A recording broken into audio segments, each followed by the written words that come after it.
Hello everyone. तो आ जाओ भाई बच्चों, शुरू करें एक और प्रोग्राम। तुम्हें दुखी कर दिया मैंने, हाँ? भाई देखो, पढ़ लो।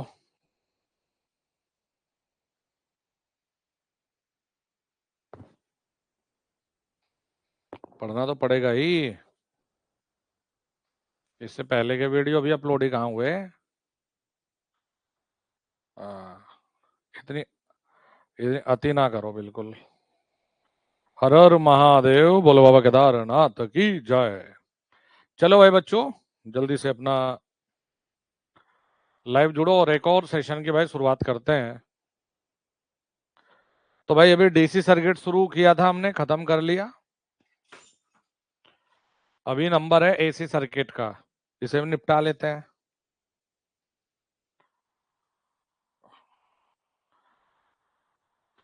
ओम प्रभु, जरा इनकी अब चैट बंद करो तो इनको पढ़ाता हूँ जरा मैं। अब बिल्कुल चैट बंद, अब क्योंकि चैप्टर ऐसा है ना, समझ नहीं आएगा इनको। चलो भाई, सबसे पहले तो ये देख लो कि हम अल्टरनेटिंग करंट किसे कहते हैं। सबसे पहली चीज है एसी सर्किट में अल्टरनेटिंग धारा। तो हम लोग कहते हैं एसी का मतलब होता है कि इसमें समय के साथ मान व दिशा दोनों बदलती हैं। तो हम कहते हैं कि समय के साथ मान व दिशा दोनों बदलते हैं जी। क्या लिखते हैं कि समय के साथ में मान भी बदलेगा और दिशा भी बदलती है। Magnitude and direction change with time. Change with time. Magnitude and direction, magnitude and direction change with time. बच्चों, हमारे पास में जो रेफरेंस वेवफॉर्म होती है, यहाँ आता है इसमें कोण। ओमेगा टी से हम लोग लिखते हैं जनरली यहाँ कोण को, और ये ऐसी वेवफॉर्म बनाई जाती है जिसको बोलते हैं साइनसोइडल वेवफॉर्म। तो हमारे लिए रेफरेंस वेवफॉर्म यही है, पूरे इलेक्ट्रिकल इलेक्ट्रॉनिक में यही होती है। तो आज के बाद देखो साहब, हमारे लिए एसी वोल्टेज व धारा की समीकरण, एसी वोल्टेज व धारा की जो समीकरण होंगी स्टैंडर्ड, वो हमारे पास में होती है V बराबर V max sine omega t, या फिर I बराबर I max sine omega t. ये हमारे पास में आज के बाद स्टैंडर्ड वेवफॉर्म रहने वाली है। गुरुजी, इसमें वीएम आईएम जी जो लिख रहे हो, चाहे वोल्टेज में पढ़ लो चाहे करंट में पढ़ लो, ये जो ये मान है इसे कहते हैं हम पीक वैल्यू, मैक्सिमम वैल्यू, या हिंदी में कहे तो अधिकतम मान। क्या होता है जी साहब अधिकतम मान? यहां जो ओमेगा लिख रखा है इसे कहते हैं हम कोणीय आवृत्ति, जिसका मात्रक जरूरी है रेडियन पर सेकंड। ओमेगा का मान अभी लिखवा दूं क्या? ओमेगा का मान होता है सूत्र 2 पाई एफ रेडियन पर सेकंड, या फिर 2 pi by capital T radian पर सेकंड। अभी जरूरत पड़ेगी इसकी मुझे। ये हो गया साहब। टी यहां पर स्मॉल टी कुछ और नहीं समय है। स्मॉल टी यहां पर कुछ और नहीं, ये समय है। टाइम है। जो स्मॉल v और i लिख रखा है, स्मॉल v और i, इसे कहते हैं हम तात्क्षणिक मान या फिर इंस्टेंटेनियस मान। क्या कहते हो? तात्क्षणिक मान या फिर इंस्टेंटेनियस मान। ठीक है सर। भैया अब चलते हैं हम फ्रीक्वेंसी यानी आवृत्ति। आवृत्ति, नंबर ऑफ साइकिल, इंग्लिश में क्या लिखते हैं? Number of cycle completed in 1 second. देखो बच्चों, जब हम ये कह रहे हैं ना कि भाई यहां से चलकर फिर ऐसा का ऐसा ही मामला सेट हो गया, तो ये यहां से ये कहलाती है साइकिल। क्या कहते हैं इसे? वक्र, cycle. Number of cycle completed in 1 second is called frequency. मेरे साथ साथ चलो, खत्म भी होगा और मजा भी आएगा। तो इसे हम कहते हैं कि 1 सेकंड में पूरे किए गए साइकिल, 1 सेकंड में पूरे किए गए वक्र की संख्या को, या साइकिल ही लिख लो, साइकिल की संख्या को आवृत्ति कहते हैं। अरे वाह सर। इसका जो मात्रक है वो लिखते हैं हम, मात्रक जो लिखते हैं, ये भी आता है बच्चों, मात्रक लिखते हैं, ये होता है हर्ट्ज। या फिर एक और मात्रक होता है सेकंड इनवर्स। या तो लिखोगे हर्ट्ज या लिखोगे सेकंड इनवर्स। कल हमने लिखवा दिया था कि इंडिया में जो स्टैंडर्ड फ्रीक्वेंसी है बच्चों, ये होती है 50 हर्ट्ज। इंडिया में स्टैंडर्ड आवृत्ति कितने लिखते हो? 50 हर्ट्ज। फिर लिखते हो यहीं से आवर्तकाल। क्या लिखते हो? आवर्तकाल, यानी कि टाइम पीरियड। भाई ठीक है गुरुजी, ये भी टाइम पीरियड, एक साइकिल को पूरा करने में लिया गया समय। क्या 59 समय होता है? एक साइकिल को पूरा करने में लिया गया समय, समय आवर्तकाल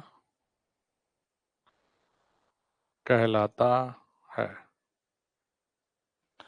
यानी time taken, time taken to complete 1 cycle, 1 cycle is called time period. ठीक है सर, समझ में आया। ये होता है सेकंड में। इसका जो मात्रक आप लिखोगे वो लिखोगे साहब सेकंड। क्या लिखोगे? सेकंड से। दोनों में संबंध देख लो। जो एफ होता है वो टी के व्युत्क्रमानुपाती होता है। अब देखो, 50 हर्ट्ज आवृत्ति के लिए जो आवर्तकाल लिखा जाता है वो होता है टी बराबर 1/50, जिसे हम कह देते हैं 20 मिली सेकेंड। यानी 50 हर्ट्ज के लिए एक साइकिल को पूरा करने में लिया गया समय कितना होगा? 20 मिली सेकेंड। 20 मिली सेकेंड होता है। ये कितना होता है? 20 मिली सेकेंड होता है। अब देखो बेटा, यहां पर एक छोटा सा पॉइंट अपने दिमाग में रखना कि जैसे मैंने आपसे कुछ चीजें पूछना शुरू किया है, इसी पर आधारित था। मैंने पहले कहा कि भाई हमें कुछ वोल्टेज ऐसी दे रखी है, V बराबर में 100 साइन ओमेगा टी। मैंने यहां आपसे पूछा कि 30 डिग्री कोण पर वोल्टेज का मान क्या होगा। हमने पूछ रखा है 30 डिग्री पर क्या होगा। तो तनिक थोड़ा सा कष्ट करना है कि गुरुजी और कुछ नहीं करना।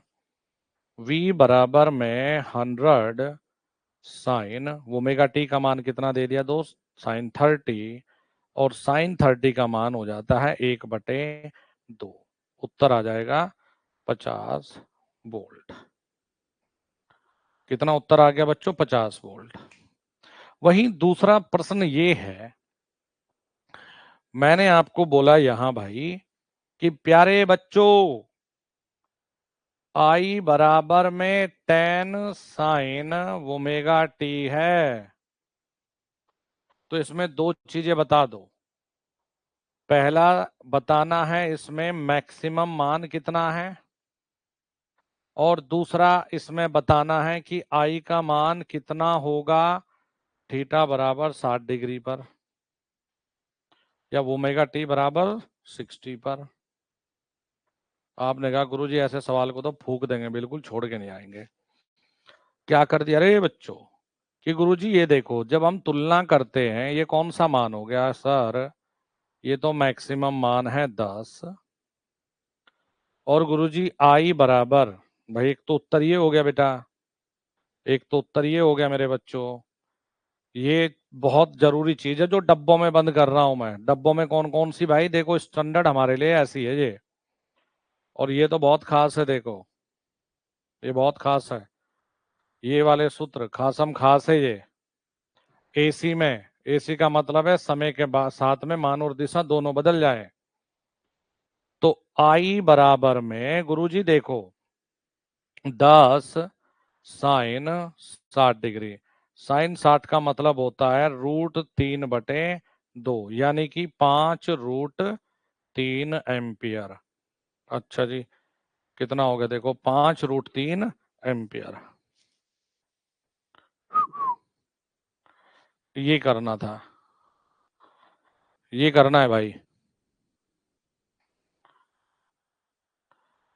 हाँ भाई बच्चों, जरा पढ़ना, क्या क्या चीजें आप लोगों के बोर्ड पर दे रखी है, एक बार पढ़ो, जरा पढ़ने का कष्ट करो। अल्टरनेटिंग धारा का मतलब है जिसमें समय के बाद साथ मान और दिशा दोनों बदल जाए। हमारे लिए एसी में जो स्टैंडर्ड वेवफॉर्म है भाई, V बराबर V max sine omega t, I बराबर I max sine omega t है। वो ओमेगा का मान कोणीय आवृत्ति होता है जिसका मान 2 पाई f रखा जाता है, या फिर 2 पाई/t रखा जाता है। आवृत्ति का मतलब होता है 1 सेकंड में कितने ये साइकिल तैयार हो गए, और भाई आवर्तकाल का मतलब होता है कि एक साइकिल को पूरा होने में कितना समय लग गया। एफ का मान 1/t या टी का मान 1/f दोनों वैलिड होता है। 50 हर्ट्ज के सापेक्ष में ये 20 मिली सेकेंड होता है, और दो ये छोटे मोटे से न्यूमेरिकल देख लो, जो ये छोटे छोटे से।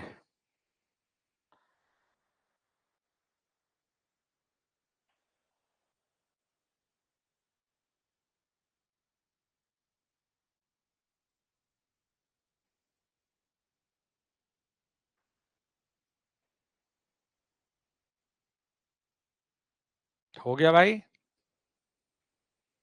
बेटा वीडियो सब चल रही है, कंटेंट में प्रॉपर अपलोड है। आज वाली तब अपलोड होंगे जब ये आज के क्लासेस खत्म हो जाएंगे।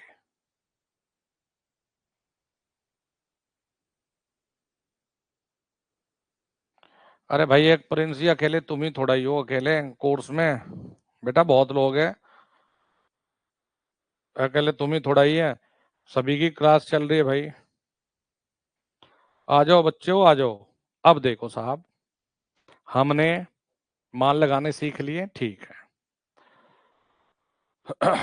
अब आ जाते हैं RMS मान। इसकी फुल फॉर्म होती है रूट मीन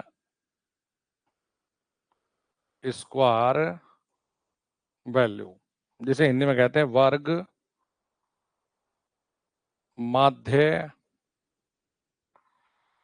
मूल मान। वर्ग माध्य मूल मान। अच्छा, तो बच्चों देखो, अगर हमारे पास कोई भी साइनिसोडल सप्लाई हो,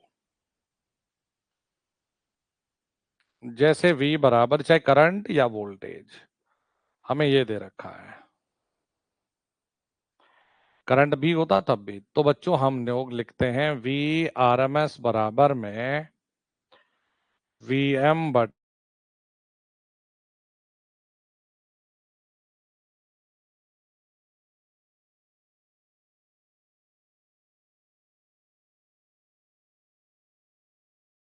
कर लेते हैं छुट्टी जी। ये हो जाता है RMS मान लिखने का एक तरीका। यानी अगर I बराबर में मैं ये लिख देता IM साइन ओमेगा टी, तो मेरे प्यारे बच्चों हम कह देते IRMS बराबर में IM बाई √2 एम्पियर। ये हो गया छुट्टी। ये होता है RMS लिखने का तरीका साइनसोडल के लिए। नेक्स्ट चलिए साहब, जिसे हम कहते हैं एवरेज वैल्यू, यानी कि औसत मान। औसत मान, तो औसत मान लिखने का तरीका देख लो क्या है। औसत मान लिखने का तरीका है V बराबर, अगर कुछ दे रखा है VM साइन ओमेगा टी, तो बच्चों औसत मान लिखने का तरीका है V एवरेज बराबर में 2VM बाई पाई। इसी प्रकार करंट के लिए लिखेंगे तो करंट भी, ये औसत मान याद रखो।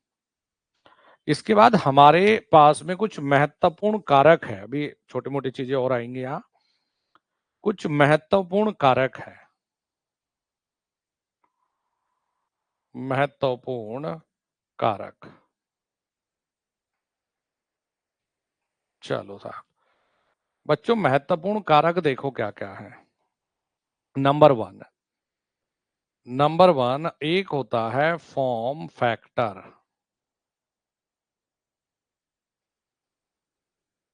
नॉर्मली फॉर्म कारक बोल दो, फॉर्म फैक्टर लिख लो। ये होता है RMS मान, यानी वर्ग माध्य मूल मान, शॉर्ट में लिख देता हूं RMS मान बटे में, RMS मान बटे में औसत मान। औसत मान। अच्छा जी। और बच्चों साइनसोडल के लिए जो आप लिखते हो ना, जैसे हमारे पास है ये साइनसोडल, तो पढ़ रहे पूरा, इसमें होता है फॉर्म फैक्टर जो आप कैलकुलेट करते हो 1.11 साइनोसॉइडल के लिए। कितना लिखोगे? 1.11। दूसरा होता है पीक फैक्टर, सूत्र होता है अधिकतम मान बटे RMS मान बटे में RMS मान। साइनसोडल के लिए मेरे दोस्तों ये होता है √2 1.41। एक और बता दूं, थर्ड वाला, जिसे कहते हो रिपेल फैक्टर। ये रेक्टिफायर में भी काम आ जाएगा दोस्त। रिपेल कारक ये क्या होता है? अंडर रूट में फॉर्म फैक्टर इसे FF लिख लेते हैं मेरे प्यारे बच्चों शॉर्ट में ना। फॉर्म फैक्टर का स्क्वायर -1, देखो, या 1 माइनस फॉर्म फैक्टर स्क्वायर, कारक ना प्लस माइनस में नहीं लिखते। तो जब हम AC के लिए देखते हैं तो यहां आता है 0.48 रिपेल फैक्टर। रटो जरा, 3 सूत्रम है भैया, ये है तुम्हारे 3 महत्वपूर्ण सूत्र।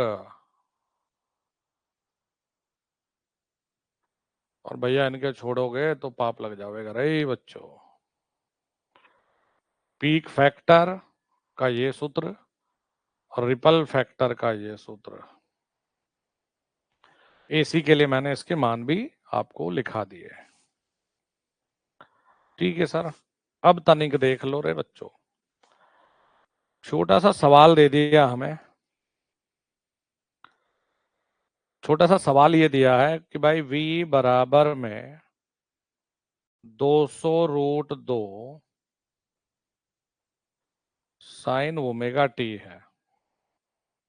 ठीक है, तो इसमें पहले बताओ V RMS कितना होगा। तो आपने कहा गुरुजी से छोड़ थोड़ा ही देंगे हम, ये तो अजीब मजाक हुआ, इसे थोड़ा ही छोड़ेंगे।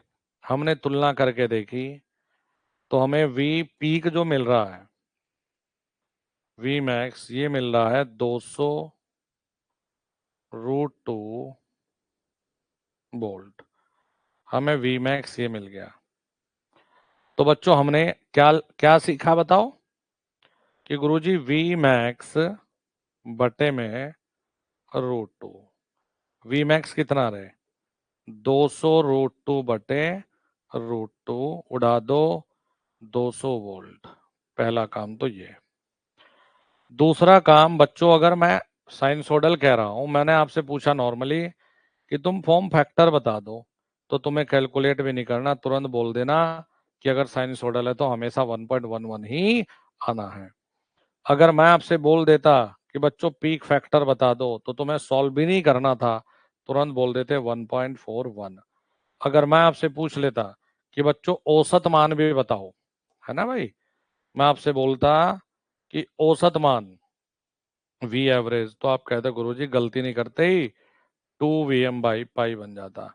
और 2Vm/π 0.63 गुणा Vm कितना दे रखा है देखो 200√, इसको हल कर लेते 200√2 को,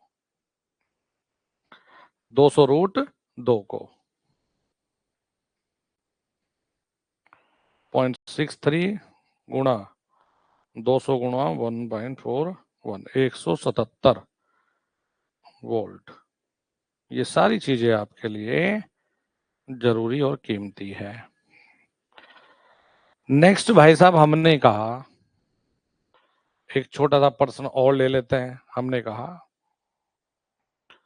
कि अपने V बराबर में V मैक्स, करंट भी हो सकता था, साइन 377t लिख दिया।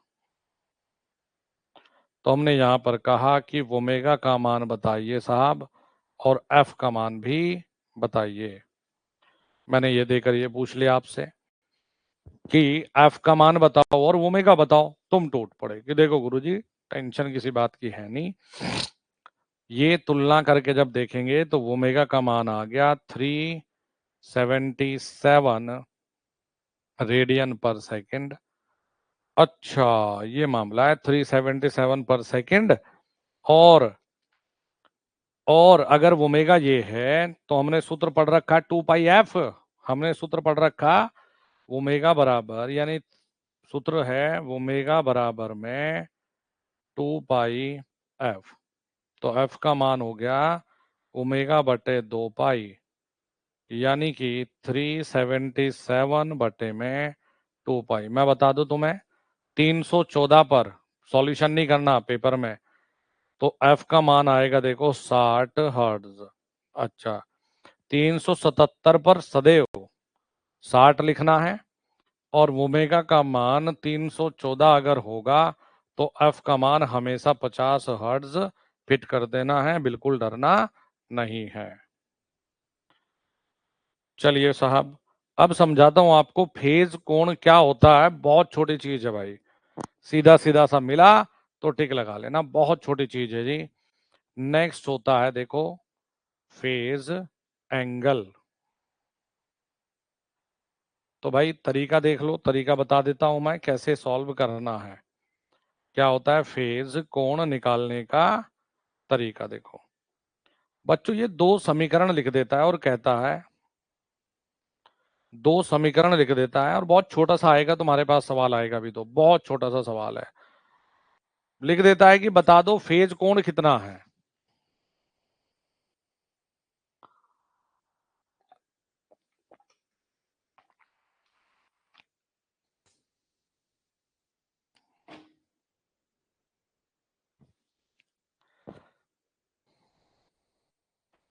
जैसे जैसे भाई हमें दे दिया V1 बराबर में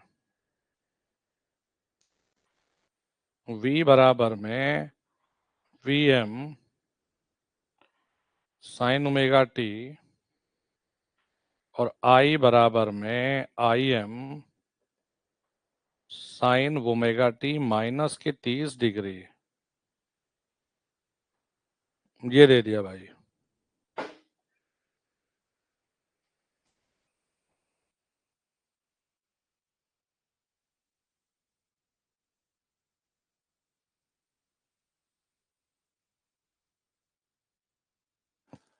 चलो देखो, तो तुम्हें फेज एंगल लिखना होता है, बताओ जी कितना। जब फेज डिफरेंस बताओ तो आपने कहा कि फाई का मान बता दो कि इनमें फेज डिफरेंस कितना है।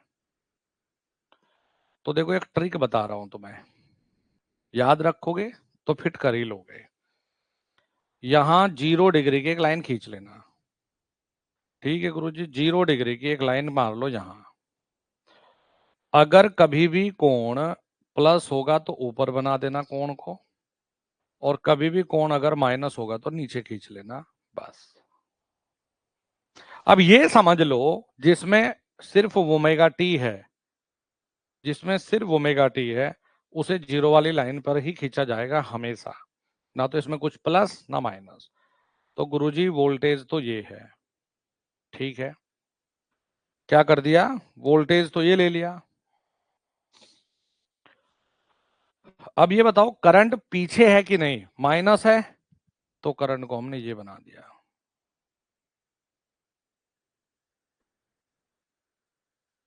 तो फेज डिफरेंस कितना आ गया, phi is equal to 30 degree. फिर से देखो, phi is equal to 30 degree. सिर्फ इतना सा ही सवाल आप लोगों पर कुछ संभावनाएं बनेगी। अब आगे बढ़ो, देखो एक चीज और सिखाता हूं, एक न्यूमेरिकल और। मैंने कहा भाई बच्चों वोल्टेज दे दिया जी VM साइन ओमेगा टी +30, और I दे दिया यहां IM sign omega T minus के 30। मैंने कहा फेज एंगल बताइए या फेज डिफरेंस, जिसे आप बोलते हो कालांतर, ज्ञात कीजिए। कालांतर ज्ञात कीजिए, ये बताना है आपको, बताना है। ये वोल्टेज दे दिया, ये धारा दे दी, तो आपको बताना है फेज डिफरेंस यानी कालांतर कितना होगा, बताओ। तो तुरंत से देखो, रे गुरुजी से नाम गलत करके आएंगे, बिल्कुल फिट बैठा देंगे कि 0 डिग्री रेफरेंस तो ये है, सदैव हमने यही काम करना है। वो वोल्टेज में इससे आगे दे रखा है तो वोल्टेज को इधर खींच दो दनादन से। गुरुजी 30 ये हो गया। करंट इसी लाइन से देखना है, इसी से करंट कितना खींचोगे, करंट फिर से कितना 30 डिग्री। V और I के बीच कितना कोण बना बच्चों, 60 डिग्री। तो फाई का मान कितना हो गया देखो 60 डिग्री। बी का मान हो गया देखो 60, फाई का मान कितना हो गया 60 डिग्री। छोटे छोटे से सवाल, क्योंकि ऐसे एनालिसिस बच्चों को थोड़ा सा मुश्किल लगता है, तो ये 2 सवाल बताए, तुम 2 ही कर लेना। चलो देखो बच्चों, ये फैक्टर जरूर पढ़ लेना। लेकिन नेक्स्ट है भाई शक्ति कारक या शक्ति गुणांक, जिसे आप बोलते हो पावर फैक्टर, जिसे आप बोलते हो पावर फैक्टर। इसे किससे प्रदर्शित करते हो मेरे बच्चों? ये होता है कॉस पाई। ये क्या होता है? Cos phi. हम कहते हैं वोल्टेज व धारा के बीच कोण का कोसाइन ही पावर फैक्टर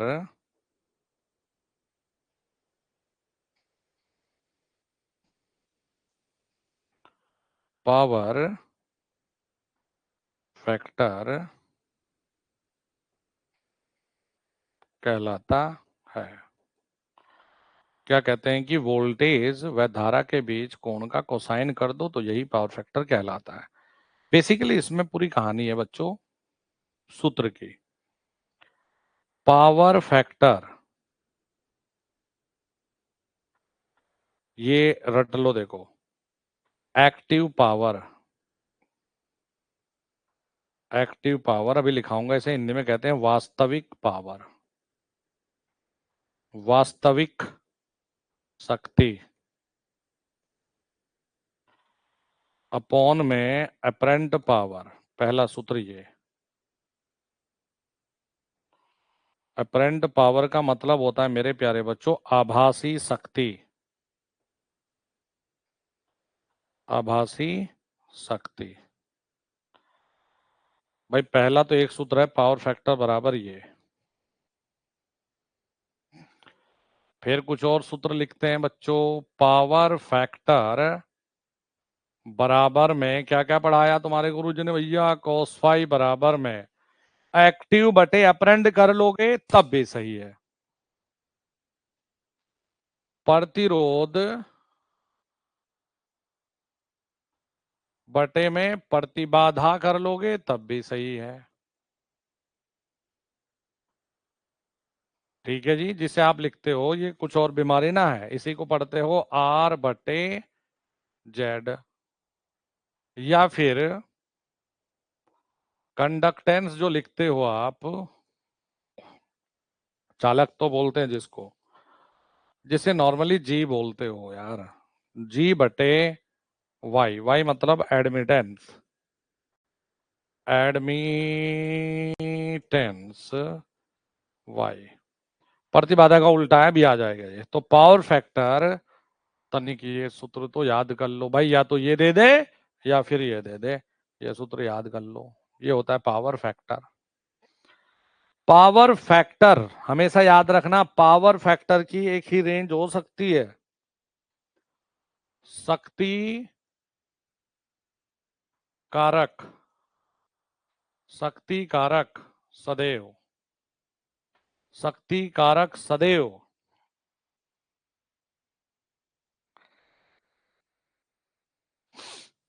शक्ति कारक सदैव 0 1, 0 से 1 के बीच ही होता है।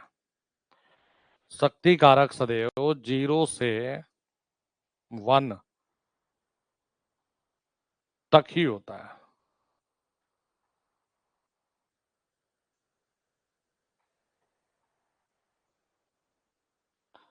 ये जो बच्चों होता है शक्ति कारक, ये 0 से 1 ही होता है हमेशा, ये बाकी नहीं हो सकता। 0 से 1 होगा हमेशा। 0 से 1 3 प्रकार का होता है, ऐसे भी लिखेंगे देखो 3 प्रकार। तो गुरुजी बताओ 3 प्रकार। एक होता है यूनिटी,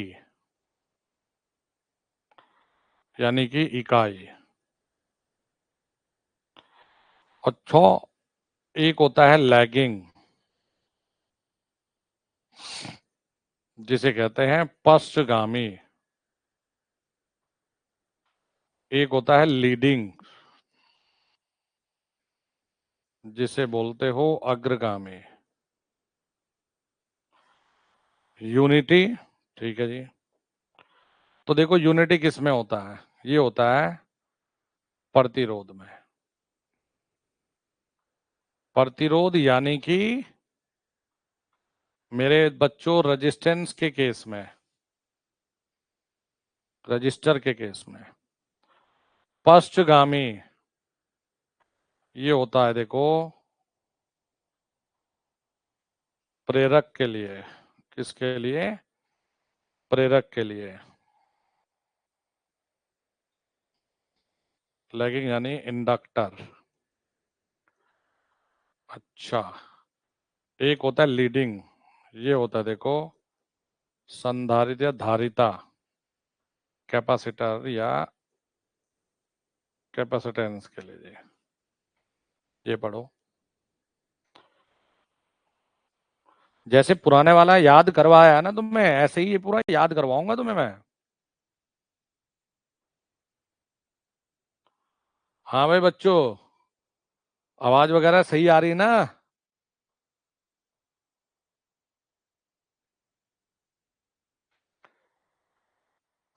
जो न्यूमेरिकल करवा रहा है वही करना है। बताओ शक्ति गुणांक क्या लिखोगे? एक्टिव पावर बटे अपरेंट, यानी वास्तविक मान बटे आभासी, वास्तविक शक्ति बटे आभासी शक्ति कर लो, या मेरे प्यारे बच्चों आर बटे जेड कर लो, या जी बटे वाई कर लो। 0 से लेकर 1 तक ही होगा। यूनिटी हो सकता है, लैगिंग हो सकता है और लीडिंग हो सकता है।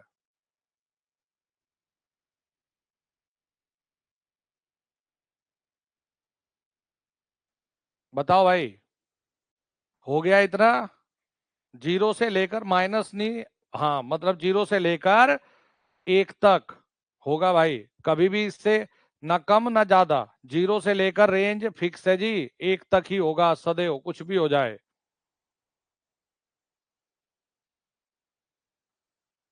हाँ, जी बटे वाई। ठीक है, बहुत बढ़िया बहुत बढ़िया। यूनिटी, लैगिंग और लीडिंग, शाबाश शाबाश, बहुत बढ़िया। चलो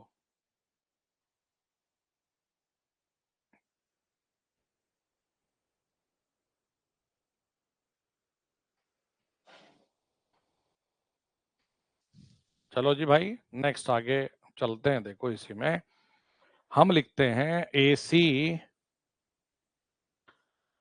एसी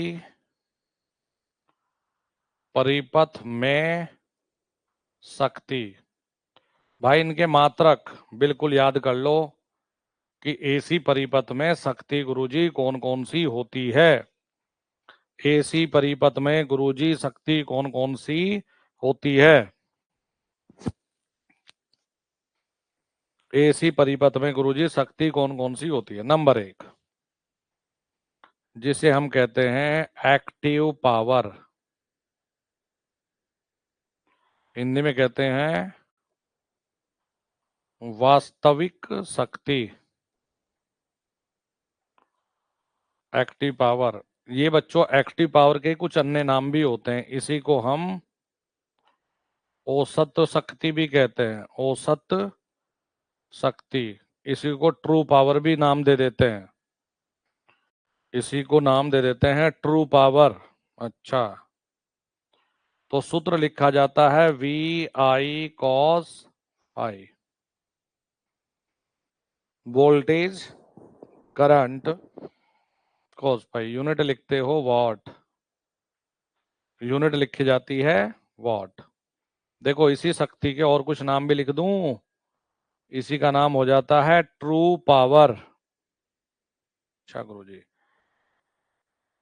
क्या बताया? बताओ एक्टिव पावर का मात्रक बताओ, क्या बताया? एक्टिव पावर का मात्रक बताओ, क्या सिखाया है? एक्टिव पावर का मात्रक बताओ रे बच्चों। आप कहोगे वी आई कॉस फाई हो गया, वॉट जी मात्रक है। एक होता है अप्रेंट पावर, इसे कहते हो आभासी, आभासी शक्ति, इसे कहते हो आभासी शक्ति। वी आई केवल बच्चों, वी आई। अच्छा जी, इसकी मात्रक लिख लो, वोल्ट एम्पियर। इसका मात्रक छाप दो, वोल्ट एम्पियर। इसका मात्रक लिख दो, वोल्ट एम्पियर। इसका मात्रक लिख दो बच्चों, वोल्ट एम्पियर। अच्छा, एक और होती है बच्चों जिसे कहते हैं रिएक्टिव, जिसे कहते हैं रिएक्टिव पावर, यानी प्रतिक्रिया, क्या लिखते हो, प्रतिक्रिया शक्ति।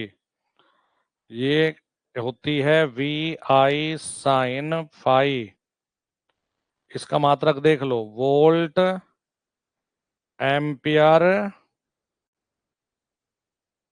Reactive, volt ampere reactive, volt ampere reactive. तीनों फॉर्मूला अपने दिमाग की बत्ती जला के छाप लो। बिल्कुल स्ट्रेट फॉरवर्ड फॉर्मूला है, पेपर में बहुत बार रिपीट होते हैं बेटा।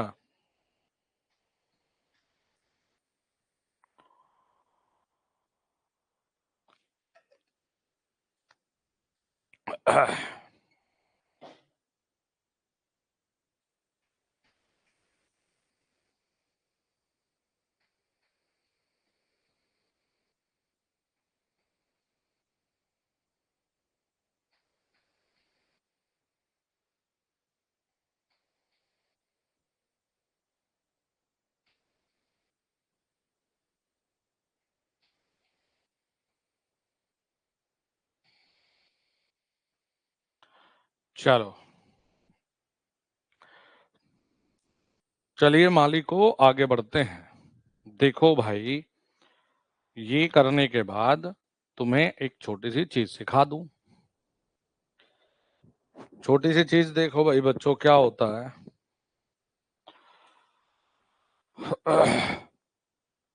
हमारे पास में जैसे हमने जेड लिखा है, इसे कहते हो प्रतिबाधा, इसे कहते हो प्रतिबाधा, यानी कि इम्पीडेंस। और वाई जो होता है, इसे कहते हैं हम एडमिटेंस से।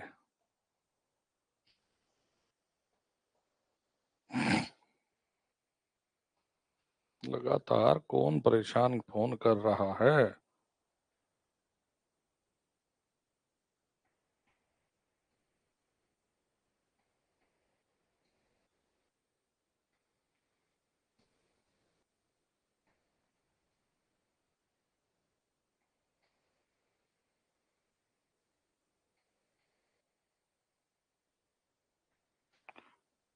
चलो देखो, ये एक दूसरा का उल्टा होती है। तो या तो जेड बराबर 1/y लिख लेना, या y बराबर 1/z लिख लेना। इसकी यूनिट ओम होती है, इसकी यूनिट क्या लिखते हो, ओम। और मेरे बच्चों, इसकी यूनिट लिखते हो या तो महो या फिर सीमेन। मोह या सीमेन ये होता है। तो ये आ गया जेड और ये आ गया देखो वाई। ठीक है, अब तुम्हें तनिक थोड़ी सी चीज ये बता दूं कि भाई और बहनों, हमारे पास में कुछ बेसिक चीजें होती है, जिनमें से एक सबसे पहले लिखते हैं प्रतिरोध। क्या लिखते हैं, प्रतिरोध। तो प्रतिरोध को जब हम एसी पर लगाते हैं तो देखो क्या क्या बिंदु हमारे पास में खास आते हैं, लिखा दूं। नंबर एक, जिस डायरेक्शन में प्रतिरोध में बच्चों, जिस डायरेक्शन में वोल्टेज होता है उसी डायरेक्शन में करंट बनेगा। प्रतिरोध हम कहते हैं वोल्टेज व धारा सदैव एक ही दिशा में बनता है, नंबर एक। दूसरा, voltage and current same direction. Voltage and current क्या होगा बच्चों यहां? Same direction. वोल्टेज और करंट यहां सेम डायरेक्शन में आएगा। दूसरी बात है कि भैया फेज डिफरेंस दोनों के बीच, वोल्टेज एंड करंट के बीच में फाई का मान 0 लिखना है। अच्छा, सदैव यूनिटी पावर फैक्टर लिखना है। यूनिटी यानी कि इकाई, यूनिटी पावर फैक्टर लिखना है। प्रतिरोध में जब यूनिटी पावर फैक्टर है तो हम लिखेंगे रिएक्टिव पावर 0 होती है। रिएक्टिव पावर 0 होती है।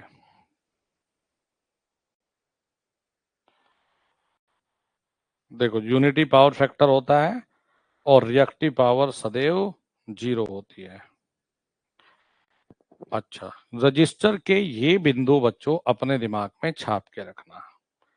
जो पावर लॉस होगा वो केवल रजिस्टर में ही होगा।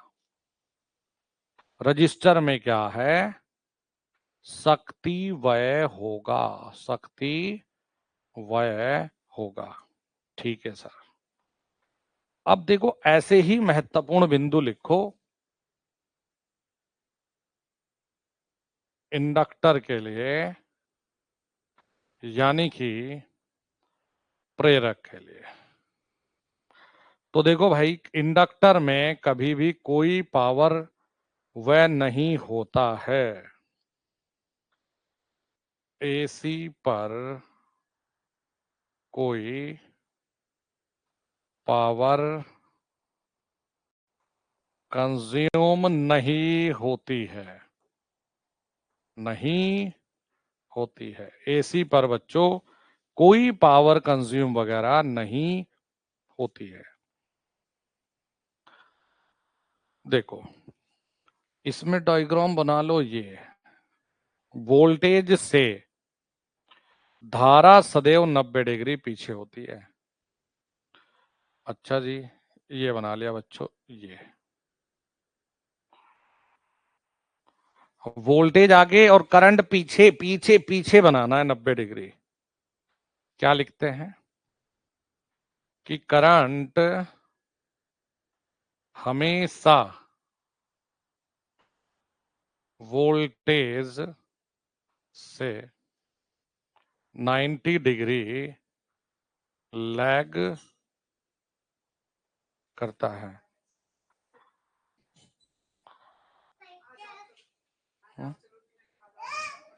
नहीं नहीं, ये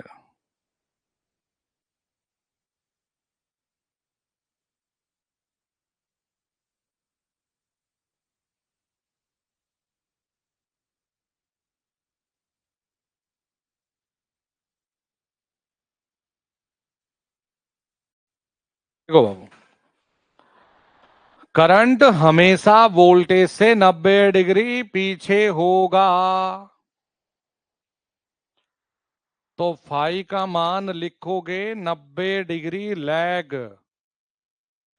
इसलिए इसमें जब हमने प्रेरकत्व लिखा भाई ये, तो हमेशा दिमाग में रख लो कि इसमें शून्य शक्ति गुणांक होता है। शून्य शक्ति गुणांक होता है। यानी जीरो लैगिंग पावर फैक्टर, क्या लिखोगे? Zero lagging power factor, zero lagging power factor होता है जी। तो करंट में, करंट कितना पीछे? 90 डिग्री पीछे।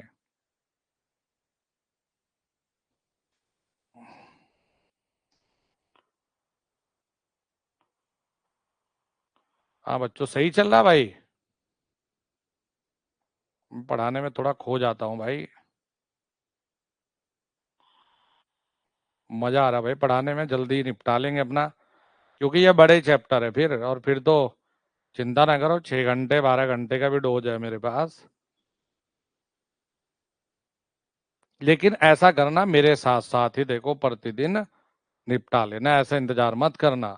जितनी चीजें डेली की डेली कर रहा हूँ, 1 घंटा आधा घंटा भी दोगे ना, तो तब भी मामला सेट कर लोगे भाई, तब भी कर लोगे।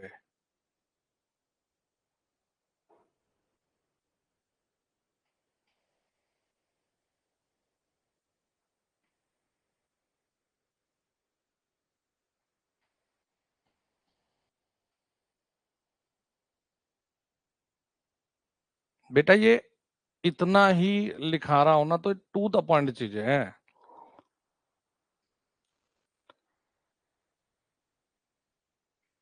और फिर ज्यादा गहराई में पढ़ना तो फिर पूरे साल तुम्हें पढ़ना पड़ता फिर ना, पूरे साल भर। टू द पॉइंट देखो। अच्छा जी, भाई ये कर लेना। इसमें ये देख लो, तो इसमें याद रखो, जो वास्तविक शक्ति है, वास्तविक शक्ति शून्य होती है, वास्तविक शक्ति शून्य होती है, वास्तविक शक्ति शून्य होगी।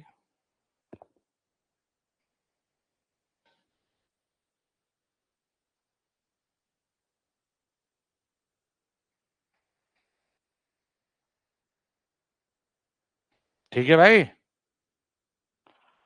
अब नेक्स्ट चलो बच्चों, कैपेसिटर। भाई अगर इससे भी फास्ट चाहिए तो मैं तुम लोगों के लिए बना ही नहीं। ठीक है, एक दो टीचर है जो अति फास्ट भी पढ़ा रहे भाई। अरे तुम्हें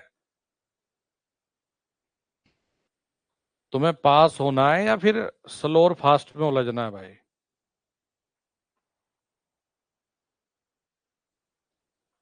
यही तो कलयुग है, कि बच्चा टीचर से सीख नहीं रहा, टीचर को बता रहा है कि गुरुजी, यार लिखता तो हूं मैं, देखो लिखा मैंने, जीरो लैगिंग ऊपर शक्ति, पावर कंज्यूम नहीं होता, एक्टिव पावर जीरो, लो लिख देता हूँ यार भाई, इसलिए मैं तो, एक्टिव पावर लो जीरो, कैपेसिटर संधारित्र। तो मेरी क्लास में कोई जानबूझ के बोले हिंदी इंग्लिश, अदरवाइज कोई मुद्दा है ही नहीं। चलो देखो, कैपेसिटर के लिए अभी एक एक जो बिंदु है, बाद में घुमाऊंगा इस पे ना, क्या था ये, वोल्टेज है, करंट आगे भगा दो, तो हम क्या कहते हैं, करंट हमेशा वोल्टेज से आगे होगा, करंट वोल्टेज से 90 डिग्री लीड करेगा,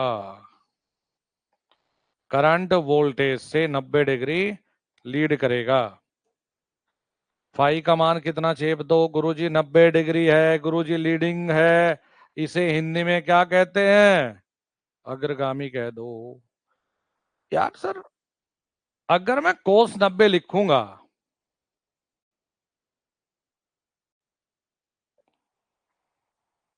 ठीक है भाई, अब क्या करे बताओ? गुरुजी एक बात बताओ, इसमें भी तो कॉस 90 जीरो है, तो देखो, जीरो पावर फैक्टर लीडिंग है जी, बस देखो, इसमें क्या था लैगिंग, इसमें क्या था लीडिंग, अग्रगामी है।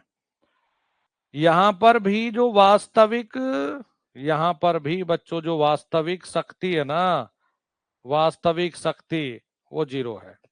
अच्छा, हाँ जी, एक्टिव पावर यहां भी 0 है, ये भी फिट कर लिया तुमने। एक्टिव पावर यहां भी 0 है, रट लिया।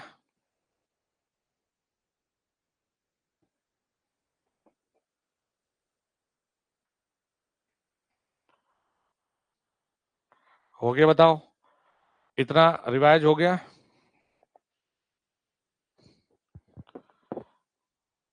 इतना कर लोगे तो देखो, इनमें क्या है, इनमें समीकरण जैसे लिखते हैं ना, रेजिस्टेंस इंडक्टेंस दोनों में एक्टिव पावर 0 नहीं यार, इसमें तो शक्ति व्यय होता है, इसमें तो एक्टिव पावर रिएक्टिव 0 है, रिएक्टिव प्रतिक्रिया होती है, रिएक्टिव, ये प्रतिक्रिया एक्टिव तो होती है इसमें, इसमें एक्टिव होती है, एक्टिव होती है। बताओ, इतना हो गया तुम्हारा? ठीक है,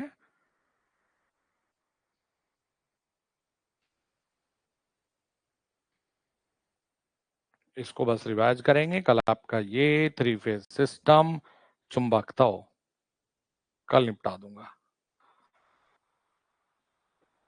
चलो जी, आज के लिए इतना ही रखते हैं, इसे पढ़ लो एक बार, बस थोड़ा सा रिवाइज कर लेंगे।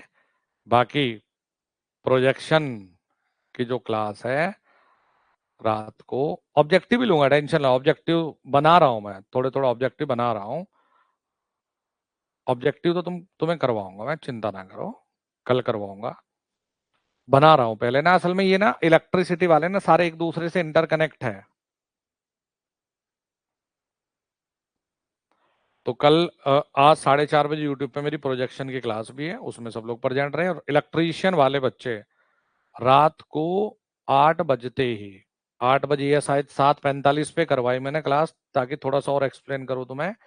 75 सवाल का, बिल्कुल 75 सवाल का बेहतरीन सा सेट करवा रहा हूं Raman sir classes YouTube channel पर। चलो, thank you very much and all the very best.